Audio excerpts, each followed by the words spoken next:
क्या आपने कभी सोचा है कि एक छोटे से खरगोश की दानियाँ कितनी दिलचस्प हो सकती है?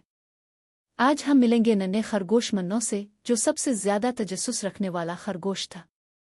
एक दिन मन्नो बाग में खेल रहा था।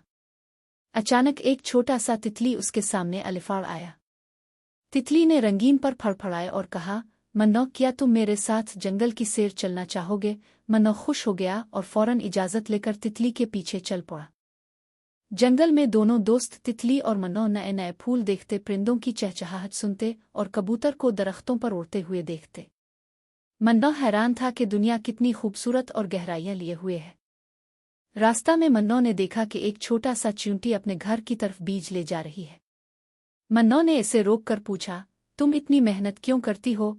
चींटी ने मुस्कुराकर कहा, मेहनत करने से हमें खुशी और कामयाबी मिलती है। मन्नो ने इससे सबक सीखा कि मेहनत और दोस्ती से जिंदगी में खूबसूरती आती है। शाम को मन्नो वापस बाग आया, बहुत खुश और नए तजुर्बात से भरपूर। इसने माँ को सारी कहानी सुनाई और कहा, माँ, आज मैंने सीखा कि दुनिया देखने से हम और ज्यादा सीखते हैं और दोस्तों के साथ हर सफर दिलचस्प हो जाता है। नन्हे मन्नो की ये दास्तान हमें बताती है कि दुनिया की खूबसूरती और सीखने की खुशी हमेशा रहती है। सिर्फ एक कदम आगे बढ़ाएं और नई कहानियां बनाते जाएं।